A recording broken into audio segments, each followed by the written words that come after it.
I have read it somewhere. She began to contemplate as she paraphrased the message. Arjun looked at Kripa and whispered, "All right. Whatever your plan is, we need to work it out fast. This is already not going well for us." When not working and scheming against the ones he held the province of Kikatpur with, Vedanta would sit down close to the bed of his daughter Urvashi and tell her stories of heroes and villains. But today though, she had been asleep when he had entered with a fire lamp in one hand. Occasionally it would be a guard who would come along, holding the light for him, wherever he went at night. But not when it came to Urvashi. She was schooled at home and was by far the only one protected by the walls of this fort. 10 guards would stand outside, and none would dare to hurt her. Half the reason he had given up to Kali was because of Urvashi. She was his little princess, with a beautiful face and a golden heart, rightly like her mother, and he didn't want his ego to wreck her life. It would be more understandable to work with Kali than to fight him and to lose. You can have your city again, but once you lose your daughter, there isn't going back. Today, she was already asleep. He came inside and stood there, smiling. Perhaps she didn't want a story to be told, or perhaps she was tired. Not only was he educating her through books, but also about warfare, about how to ride a horse and handle a sword. It was important to survive in this world, and royalty is a fickle disease. The title and associated privilege came and went. What if tomorrow it was robbed from Vedanta? Urvashi should know how to go out there and fight like a warrior.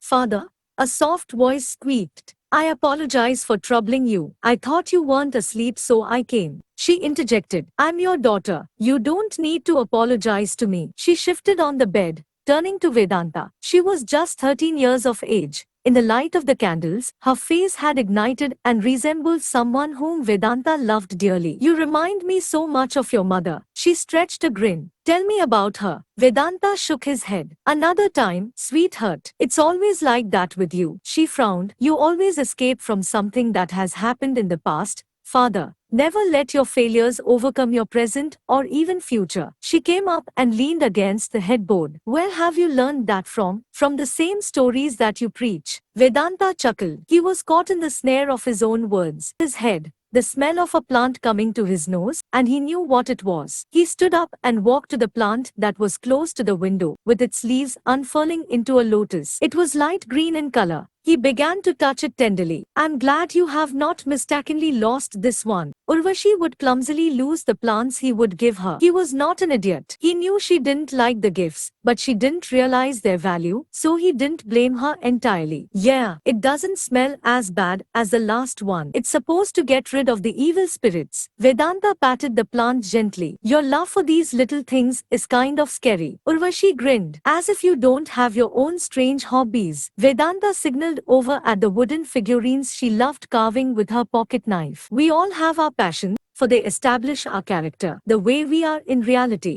He walked back to the chair. "Don't you lose the plant, child. I have brought it for a specific reason. We are not living in luxury now. In fact, we are in times of turbulence. We need to be careful. Each step should be well thought out." Urvashi nodded. "Don't worry. It will be. I am being careful." "When do you plan to get rid of the Tiavanbialis?" "Soon." Vedanta had expressed his doubts earlier to Urvashi about how he was annoyed by the tribal inclusion, but he didn't tell her that he was working with one of them now. "You question me like your mother." "Well, since she has passed, there needs to be someone to take care of the man of the fort." Vedanta smiled. He hugged her tightly while she wrapped her arms around his frame. They remained like that for a while, until there was a knock on the door. "Whoever it is, not now." Vedanta roared. "My lord." It came as a whisper, as if afraid. Vedanta sighed. He looked at Urvashi, mouth "I love you," and with a bitter frown masking his face, he made his way outside. Once outside,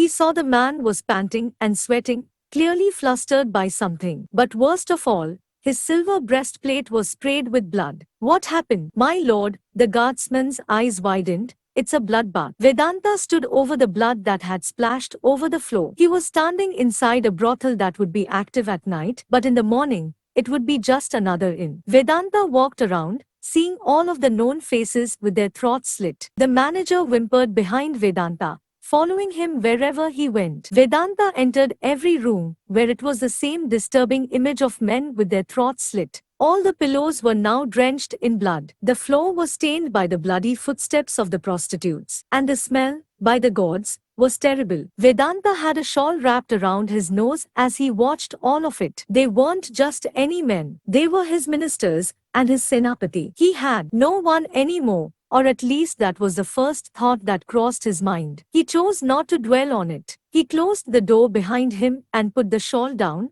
breathing heavily. Why were they in a bloody brothel? He asked his guardsman. The manager was at the side, not saying anything except rocking back and forth on the balls of his feet, clearly still in shock. What in the world were they celebrating? The guardsman didn't utter a word, but the manager did. Kingship. They come often in groups to party and enjoy with my girls. Vedanta couldn't believe his ministers were partaking in an illegal activity. It was against the morals of the society he had upheld for so long. Why had he built temples to Lord Vishnu and Lord Shiva and Lord Indra if he had to have escorts on the other end, dallying with immorality? The thought disgusted him to the core. He felt crippled by not just their debts, but by their dishonesty towards his rule. The very fact they did it meant they didn't respect Vedanta as a ruler in the first place. Girls, they didn't see anyone who did it. Kingship, I have not asked. They are quite traumatized about what they have seen. 5 ministers dead, and he was worried his bloody prostitutes were traumatized. Grabbing him by the collarbone, Vedanta pulled him towards him. Now bring them and line them in front of me. I want to see each one of them. Right now. The manager nodded instantly, scampering off. Waiting diligently, Vedanta came forward with his 5 guards. The prostitutes were lined up. They were all wearing skimpy clothes, with a white cloth around their body that barely concealed their chest. He had never seen so much skin on a woman except his wife. She was the only woman he really loved, in and out. He walked forward, slowly, watching each of them intently. He was trying to study the flickering emotions that crossed their faces.